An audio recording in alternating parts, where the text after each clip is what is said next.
राजनीति, आंदोलन, किसान, करप्शन, गरीबी, इन सभी मुद्दों पर आवाज उठाएगा अब तक न्यूज इंडिया। सत्ता के आगे जब भी सवाल कमजोर पड़ने लग जाए तो सवाल उठाने पड़ते हैं। बोल के लफ्ज आजाद है तेरे, बोल के सच जिंदा है अब तक। समाजवादी पार्टी मालेगांव शहर की ये अहम मीटिंग जिम्मेदारों और वर्कर्स की रखी गई है। इस मीटिंग के सदर हमारे सरपरस्त रशीद सेठ एवलेवाले, समाजवादी पार्टी सदर शान हिंद। आज की मीटिंग रखने का मकसद ये था कि पिछले 3 साल से कारपोरेशन इलेक्शन मालेगांव में नहीं हुआ। महाराष्ट्र में 5 साल के ऊपर हो गए, कई कारपोरेशन, जिला परिषद, म्युनिसिपैलिटी के इलेक्शन नहीं हुए। सुप्रीम कोर्ट में कई मामला चल रहे थे, सुप्रीम कोर्ट से हरी झंडी मिली, अब इलेक्शन शुरू होने वाला है। हम लोग यहाँ जो भी लोग बैठे हैं, हम लोग इलेक्शनी सियासत वाले लोग नहीं हैं कि इलेक्शन आएगा तो कामकाज शुरू करेंगे। इस तरह की सोच और इस तरह हमें बनाया ही नहीं गया। हमें निहाल साहब ने बनाया सियासत में लोगों का कामकाज करना, लोगों की खिदमत करना, लोगों पर अगर जुल्म और नाइंसाफी हो रही है तो आगे बढ़कर उनके लिए काम करना। यही मकसद के तहत सियासत में हम हैं और हमेशा रहेंगे और इसीलिए कामकाज करते हैं। कुछ लोग इस शहर में ऐसे भी हैं जो इलेक्शन के वक्त आते हैं और बड़ी बेशर्मी से बोलते हैं कि जब हम आएंगे, हम इलेक्शन आएगा, उस वक्त हम कामकाज शुरू करेंगे। ये बेशर्मी की इंतहा है। मगर इलेक्शन है और इलेक्शन की तैयारी भी करनी है। हमारे कामकाज को लेकर जिस तरह से शहरियान हमें बताते हैं, हमारा कामकाज पसंद आता है। हम जिस तरह से लोगों के लिए दौड़ते हैं, भागते हैं, वो भी पसंद आता है। मगर जब इलेक्शन आता है तो उस वक्त क्या हो जाता है कि जिस तरह का रिजल्ट मिलना चाहिए उस तरह का रिजल्ट पिछले असेंबली इलेक्शन में हमें नहीं मिला। ये बिल्कुल सच बात है। मगर मैं हमेशा बोलता हूं कि हर इलेक्शन की नवैयत अलग अलग होती है। पार्लियामेंट इलेक्शन की नवैयत अलग होंगी, असेंबली की अलग होंगी और कारपोरेशन की अलग होंगी। आज ये भी एक इत्तेफाक है कि 23 मई 2024 को पार्लियामेंट का रिजल्ट आया। आज उसको मुकम्मल 1 साल हो गया और 23 नवंबर को असेंबली का रिजल्ट आया, उसको 6 महीना हो गया। 1 साल पार्लियामेंट को और 6 महीना असेंबली को। इस दौरान हमने क्या खोया और क्या पाया, ये हम सबके सामने है। जब 1 महीना असेंबली का हुआ था तो हमने एक बोर्ड लगाया था कि क्या खोया क्या पाया। शहरियान आंख खोल ले, नहीं तो आपके पैरों तले जमीन खींच ली जाएगी। उस वक्त बोर्ड लगाया था। आज जिस वक्त हम बैठे हैं, क्या ये बात सच नहीं है कि हमारे पैरों तले जमीन खींच ली गई है? पार्लियामेंट इलेक्शन में जिस तरह खुलूस से, मेहनत से, मोहब्बत से हमने पार्लियामेंट की मेंबर ऑफ पार्लियामेंट जिन्हें चुनकर दिया शोभाताई बच्चाओ, उसके बाद से शहर में सिर्फ मुसीबत पर मुसीबत आ रही है। जो असेंबली में चुनकर आए वो भी देख रहे हैं कि उनके चुन के आने के बाद से शहरियान पर मुसलसल मुसीबत बढ़ रही है, लेकिन किसी को कोई फिक्र नहीं है। हम ही उनके लिए दौड़ रहे हैं, हम ही उनके लिए कोशिश कर रहे हैं। ये सब चीजें शहरियान के सामने है, आप लोगों के सामने है। ये कोई सोबताई बच्चाओं का काम हमने भी किया, पूरे शहर ने किया, मुझे लगता है कि तमाम ही मालेगांव की सियासी पार्टियों ने किया।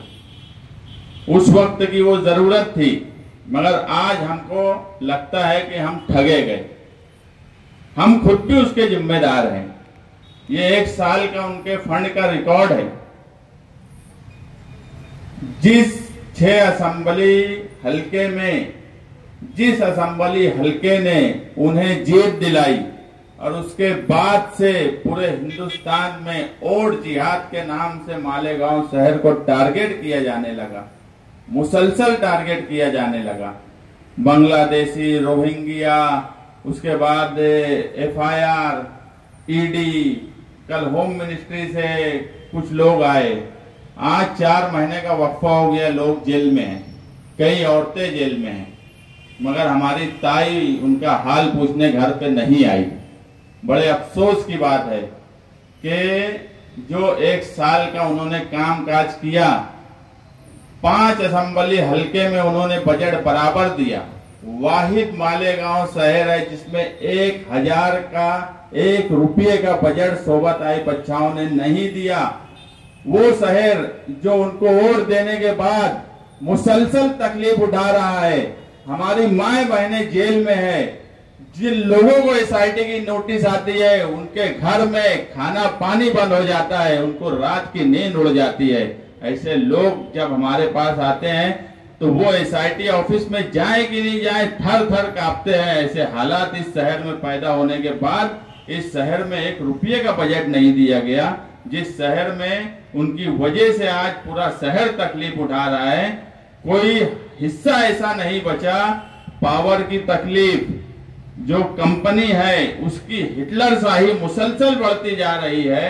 ना तो ताई ने, ना हमारे असेंबली के हजरत उम्मीदवार, उन्होंने किसी तरह की ऐसी कोई कोशिश की कि लोगों का कोई काम काज हो जाए या लोगों की तकलीफ कम हो जाए। अब कारपोरेशन का इलेक्शन है। कारपोरेशन के इलेक्शन में हमने कई बार हमेशा हिस्सा लिया, म्युनिसिपैलिटी के वक्त से लेते आए, कारपोरेशन के इलेक्शन में भी लिया। पहले वक्त में हम जिस वक्त जनता दल में थे, हमारा इक्तदार रहा, 72 सीट में से 35 सीट आई। ये इतनी बड़ी कामयाबी उसके बाद भी किसी को नहीं मिली। कोई मस्जिद मदरसे से भी सियासत किया तो इतनी कामयाबी नहीं मिली। हमारी सीट कम हुई, ज्यादा हुई, ये इलेक्शन का एक हिस्सा रहा। मगर ये इलेक्शन कारपोरेशन का हर जाविये से अगर मैं कहूं तो ये जितना अहम इलेक्शन है, इससे पहले के इलेक्शन को मैं इतना अहम नहीं मानता था। रोड, गटर, इंफ्रास्ट्रक्चर, डेवलपमेंट, ये सब चीजें होती रहेंगी, मगर जो हालात हैं, वक्फ का सवाल आपके सामने, सरकार का मालेगांव शहर को लेके क्या हालात है वो आपके सामने है। सारे मामला अगर कहीं से शुरू होंगे तो वो कारपोरेशन से शुरू होने वाले हैं। अभी सिड़कों में एक मस्जिद को ताला लगा दिया गया। ताला कौन लगाया? महानगर पालिका ने नोटिस दिया। पिंपरी चिंचोड़ में 14 मस्जिदों को नोटिस दी गई। किसने दिया? महानगर पालिका ने। इसी तरह कई जमीनों के मसले हैं। तुम्हारे शहर में जमीनों के मसले हैं। यहाँ हमारे किले के कुछ जिम्मेदार बैठे हैं। किसने नोटिस दिया? महानगर पालिका। कौन मीटिंग बुलाता? महानगर पालिका। पुलिस का अपना काम है, तहसील का अपना डिपार्टमेंट है, उनका अपना काम है।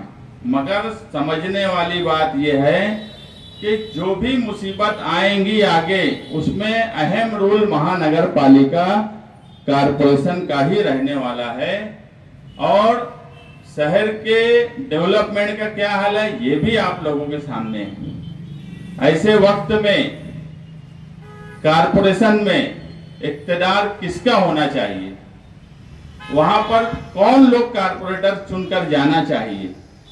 जिनको इक्तदार में रहते हुए समझता हो, अगर कमिश्नर हमारा नौकर है, इस लाइन पर सोचने वाले अगर लोग हों, वही कारपोरेशन में रहेंगे तो आपका कुछ कामकाज हो सकता है। कोई मुसीबत आएगी तो उसको हम किस तरह से कारपोरेशन में बैठ के हल करें, किसको कागज समझता है, किसको कारपोरेशन समझती है, कौन वहां पर रहकर ऐसी मुसीबतों पर अधिकारियों को दबा सकता है, ये सबसे जरूरी रहेगा इस इलेक्शन में। कोई भी उठेगा, कारपोरेशन इलेक्शन आया, अभी कई लोगों की अलग अलग मीटिंग चालू होंगी, अब इलेक्शन आ गया, जो घर से नहीं निकले ऐसे लोग भी अब निकलेंगे, ऐसे लोग भी अब सामने आएंगे और बेशर्मी से बोलेंगे कि हम कारपोरेशन, जब इलेक्शन आता है तो हम आते हैं। ये बेशर्मी की इंतहा होंगी, वो भी आएंगे। जिनको सिर्फ रुपये पैसे से लेना देना होगा वो भी आएंगे। मगर इस इलेक्शन में कौन वहां चुनकर जाए, कौन इस शहर के मुसीबत सरकार की तरफ से आएंगी तो उसका डिफेंस कर सके, उसको रोक सके। कई चीजें कानूनी होती है, कई चीजें हिकमत के तहत होती है, कई चीजों में दबाव बनाना पड़ता है, दबाव। मैं जो बोला कि ऐसे लोग होना चाहिए जो समझे कि कमिश्नर नौकर है और वो जैसा चाहेंगे वैसा उससे काम ले, जो पहले से ही उसको अपना राजा समझते हो, कमिश्नर की जी हुजूरी करते हो। क्या ऐसे लोग मुसीबत में कमिश्नर को दबा सकते हैं? जिन्हें कानून नहीं समझता, जिन्हें कभी कोई कागज अगर हाथ में दे दो तो वो समझ नहीं सकते कि इसका क्या किया जाए, जो अधिकारी पे दबाव नहीं बना सकते, जो हिकमत से काम नहीं कर सकते, जो कानून के दायरे में रह के काम नहीं कर सकते, अगर ऐसे लोग कारपोरेशन में आपने भेज दिए तो आप ये समझ लेना कि आने वाला 5 साल जो साल भर की मुसीबत है इससे ज्यादा बढ़ने वाला है, मुसीबत उससे ज्यादा बढ़ेंगी। हर मामला सरकार के कारपोरेशन से होकर गुजरने वाले हैं, कोई मामलात में ऐसा नहीं होने वाला। अगर जन्म दाखिले का मामला है तो बुनियाद का क्या है? बुनियाद कारपोरेशन है, कारपोरेशन से जन्म दाखिले इशू हुए। आज लोग इतनी मुसीबत में हैं जिनके जन्म दाखिले रद्द हो गए। आप यहाँ बैठे हुए लोग, जो उन बच्चों के जन्म दाखिले रद्द हो गए वो स्कूलों में परेशान है। आज स्कूल से बोला जा रहा है कि आपके जन्म दाखिले रद्द हो गए, अब ये बच्चा एडमिशन नहीं कर सकता। कारपोरेशन में प्रशासक राज है, वहां कोई फौरन जन्म दाखिला बनवा ले ऐसी कोई हिकमत नहीं है किसी के पास। अगर ऐसे ही बेवकूफ लोग दूसरे चुनकर चले गए तो क्या आपको लगता है कि कोई इस तरह का काम कर सकता है? अगर कारपोरेशन में तुम्हारे लोग रहे, तुम्हारा इक्तदार रहा, तुम्हारे ऐसे कारपोरेटर, मैं ये भी बोलता हूं कि हम भी इस बार ये कोशिश करने वाले हैं कि हम कोई अहरे गहरे किसी को भी टिकट दे देंगे, ऐसा हम भी नहीं करेंगे। हम भी बहुत सोच समझ के उम्मीदवार देंगे, जिसको समझता है, जिसको फिक्र है, जो रोड गटर के अलावा भी अगर कोई मुसीबत आए तो उसको झेल सके, उसको कर सके, ऐसे लोगों की टीम बनाने की कोशिश हम करेंगे। इस इलेक्शन में तो मैं ये भी चाहूंगा कि आप देखेंगे कि सारे मामला अब कोर्ट की तरफ जाते हैं। हर मामला ऐसा हो गया कि मैं सियासी हूं, हफ्ते में कोई दिन ऐसा नहीं जाता कि कोर्ट ना जाना पड़े। हालात सरकार ने ऐसे पैदा कर दिए हैं। ये हमारे राजू भाई आ रहे हैं, इनको नोटिस, तो ऐसे हालात पैदा हो गए कारपोरेशन के और शहर के कि कोर्ट, कानून और वकील ये हमारी एक जरूरत हो गई है इनसे लड़ने के लिए। किला झोपड़पट्टी का मामला अगर कोर्ट में नहीं जाता तो मुझे कोई बता दे, कोई माई का लाल 31 मई तक किला झोपड़पट्टी को बचा सकता था क्या? किसी के अंदर दम नहीं था। मैं वही बात बोल रहा हूँ, इस इलेक्शन में तो हम चाहेंगे कि हम वकील को भी चुन के दें, एक वकील को भी टिकट दे, वो भी कारपोरेशन में जाए, जो आपकी मुसीबत को समझे। और जहां मैं बार बार बोल रहा हूं कि जहां कानूनी मदद की बात आए वो भी तय करे, जहां हिकमत से मामला हल होने वाले हैं वो भी तय हो, जहां दबाव की बात आए तो वहां बाकी भाई रिजवान सर जैसे लोग भी वहां रहे। अधिकारियों पे दबाव भी बहुत जरूरी है। ऐसे लोगों का कारपोरेशन में आना, और हमारी कोशिश यही होगी कि हम समझबूझ कर लोगों को टिकट दें, और आप लोग भी जो लोग उम्मीदवारी करना चाहते हैं, जो अपने अपने वार्ड में कोई अच्छा उम्मीदवार आपको दिखता है, कच्चा वार्ड हो पक्का वार्ड हो, आप ताकत से इलेक्शन की तैयारी में जुड़ जाइए। ये इलेक्शन सिर्फ एक इलेक्शन नहीं होगा, ये इलेक्शन मालेगांव शहर का मुस्तकबिल तय करेगा। ये इलेक्शन ये तय करेगा कि मालेगांव शहर में तरक्की किस तरह से हो। ये इलेक्शन तय करेगा कि मालेगांव शहर में अगर मुसीबत आएंगी तो कारपोरेशन एक ढाल की तरह कैसे हम इस्तेमाल कर सके, ये भी ये इलेक्शन ही तय करेगा। इसलिए ये इलेक्शन बहुत जरूरी है। आप अच्छे उम्मीदवार निकालिए, आप अच्छे उम्मीदवार दीजिए। आप में से कोई उम्मीदवारी करना चाहता है, वो उम्मीदवारी की बातचीत करिए हमसे, हम कुछ जिम्मेदार तय करेंगे। दिशान हिंद जब बोलेंगे, आप लोगों का मशवरा लेने के बाद कुछ जिम्मेदार तय करेंगे, जो आने वाले हालात को देखकर, क्योंकि कई तरह की बातें हमको बोली भी जा रही है। कुछ लोग ये भी बोल रहे हैं कि गठबंधन करके इलेक्शन लड़ो, कुछ ये बोल रहे हैं कि अकेले इलेक्शन लड़ो, यानी इस तरह की अलग अलग बातें हैं।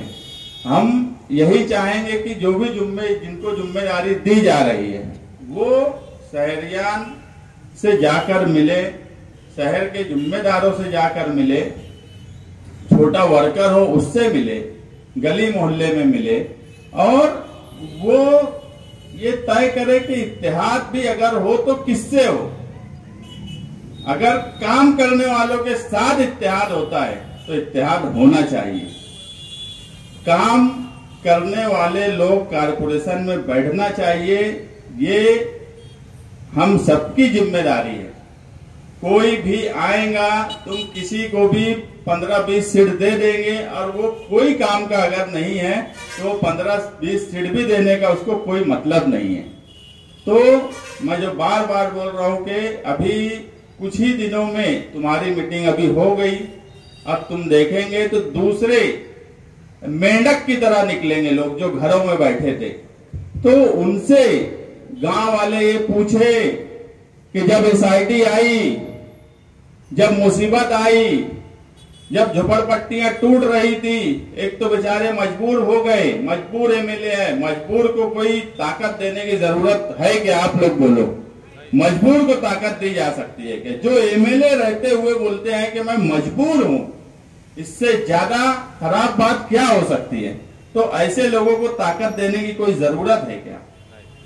दूसरे भी कुछ लोग आएंगे जो कहीं तुमको कभी नजर नहीं आएंगे, किसी मुसीबत में किसी के नजर नहीं आएंगे, किसी का राशन कार्ड तक नहीं बनाते, किसी का जन्म दाखिला लेकर इतने सब मामलात में एक बार जन्म दाखिले की ऑफिस में नहीं पहुंचे होंगे, वो भी इलेक्शन के लिए तुम्हारे पास आएंगे। वो भी आएंगे अभी कि हम बड़ी ताकत से इलेक्शन लड़ेंगे, हम ये करेंगे, हम वो करेंगे, बड़ी बड़ी तकरीर करने वाले आएंगे। मगर सवाल वही रहने वाला है कि जब मुसीबत है उस वक्त तुमने क्या किया।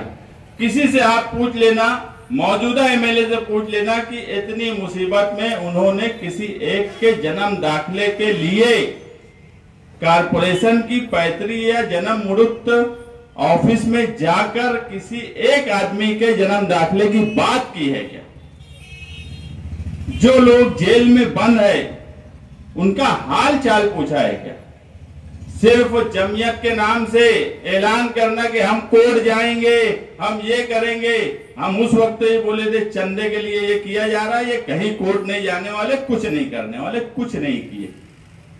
हमको अगर यहाँ की कोर्ट में लड़ना पड़ा हम यहाँ भी लड़े, किसी इशू में हाई कोर्ट जाना पड़ा हम वहां भी गए, हमको सुप्रीम कोर्ट जाना पड़ा हम वहां भी गए, क्योंकि हमको ये बात समझ रही है कि जो सरकार में बैठे हैं वो मालेगांव शहर को टारगेट कर रहे हैं। और ऐसे हालात में जमहूरी ताकत, अवामी ताकत के साथ साथ कानूनी लड़ाई भी बहुत जरूरी है।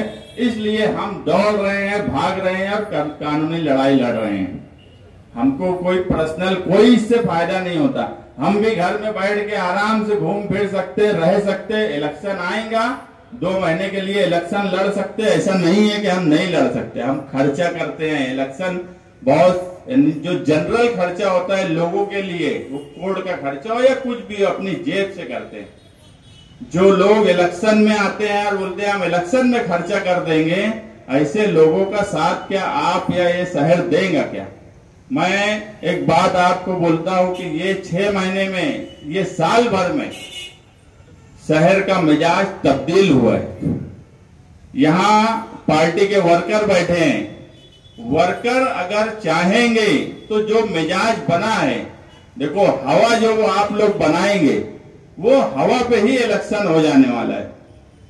हवा बिल्कुल तुम्हारे साथ चलने वाली है इस बार, मेरा यकीन मानना। जो लोग तकलीफ उठा रहे हैं वो ऐसी तकलीफ उठा रहे हैं कि हवा तुम्हारे साथ चलेंगी और अल्लाह की मदद भी तुम्हारे साथ होंगी, क्योंकि तुम खुलूस से काम कर रहे हो लोगों का, तुम हर जाविये से लोगों का काम कर रहे हो, तो हर तरह की मदद तुम्हारे साथ रहेंगी। तुम अच्छे उम्मीदवार तलाश करो, अच्छे उम्मीदवार निकालो और पूरी ताकत से कारपोरेशन इलेक्शन लड़ने की तैयारी करो। हमेशा वर्कर पार्टी का, वही पार्टी की जान होती है, वही पार्टी के लिए सब कुछ होता है। आप लोग अगर ठान लिए कि पूरी ताकत से इलेक्शन लड़ना है तो हवा का रुख आप लोगों के साथ होगा। इसीलिए आज वर्करों को बुलाया गया कि आज यहां से जाने के बाद आप अपना दिमाग बना लो कि कारपोरेशन का इलेक्शन पूरी ताकत से लड़ना है और इस तरह लड़ना है कि कारपोरेशन में तुम्हारे लोग इस शहर की मुसीबत में ढाल बनकर वहां खड़े रहें, शहर का डेवलपमेंट के सवाल पर वो खड़े रहें। सिर्फ ठेकेदारी की नियत से, कमीशन खोरी की नियत से ऐसे लोगों की जरूरत हमको नहीं है, जो सिर्फ अंडरग्राउंड के नाम पे कमीशन खा ले, पूरा शहर खोद के रख दे, कोई कुछ किसी के पास कोई काम करने का तरीका ही नहीं है। मौजूदा एमएलए के बारे में अब मैं इसलिए नहीं बोलता कि मुझे ये 6 महीने में ये समझ में आ गया कि जो लोग 5 साल में नहीं समझ पाए थे वो ये 6 महीने में जरूर समझ गए, इसलिए अब मैं ज्यादा उनके बारे में बोलता ही नहीं हूँ। इतना तो गांव में घूम रहे हैं, काम कर रहे हैं, तो इतना समझ में आ रहा है कि उनके मामलात को देखकर अब कहीं से ये बात नहीं लगती कि वो 15-20 सीट के भी बचे हैं, ऐसा मुझे नहीं लगता।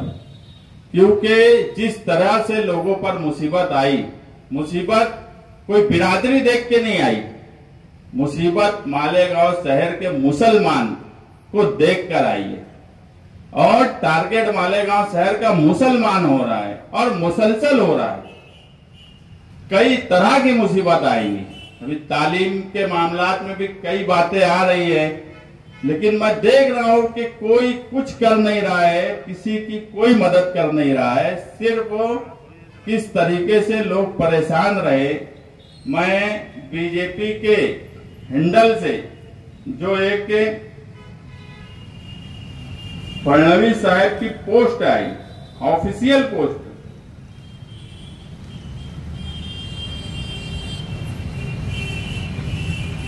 कि ये डर अच्छा है,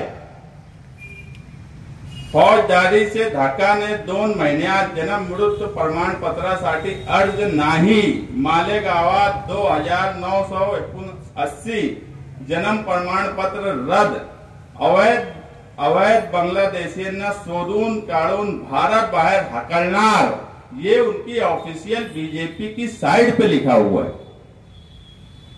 जिनकी पुलिस जो 2 एफआईआर की, उनकी 4 सीट में एक बांग्लादेशी साबित नहीं कर पाई। ये बोलते हैं कि ये डर अच्छा है, और ये डर और ये खौफ इस कारपोरेशन के इलेक्शन में तुमको निकालना है। मैं बार बार बोल रहा हूं, कारपोरेशन में ऐसे लोग चाहिए जो कारपोरेशन को मालेगांव शहर के मुसलमानों के लिए ढाल की तरह इस्तेमाल करे कि अगर जो भी मुसीबत आएगी, मैं बार बार कह रहा हूं, पुलिस की अपनी इंक्वायरी होती है, दूसरा डिपार्टमेंट सब अपने तौर पे करता है, मगर हर चीज की बुनियाद कारपोरेशन है। वो जन्म दाखिले का मामला हो, वक्फ की जमीन का सवाल आएगा उस वक्त भी कारपोरेशन ही बुनियाद रहेंगी। मस्जिद मदरसों का सवाल खड़ा होगा, मस्जिद मदरसों को नोटिस देने का सवाल खड़ा होगा, किसी जगह या झोपड़पट्टी का सवाल खड़ा होगा, हर जगह बुनियाद बहरहाल कारपोरेशन रहने वाली है। ये बात आप लोग सोच समझकर फैसला करिए। हमारी पार्टी से भी ऐसे उम्मीदवार निकालना जिनको कागज भी समझता हो, जिनके अंदर दबाने की भी ताकत हो, जिनको कानून भी समझता हो। बस आप ऐसे उम्मीदवार निकालिए, इंशाअल्लाह हम कारपोरेशन के सामने ढाल बनकर खड़े रहेंगे। शुक्रिया।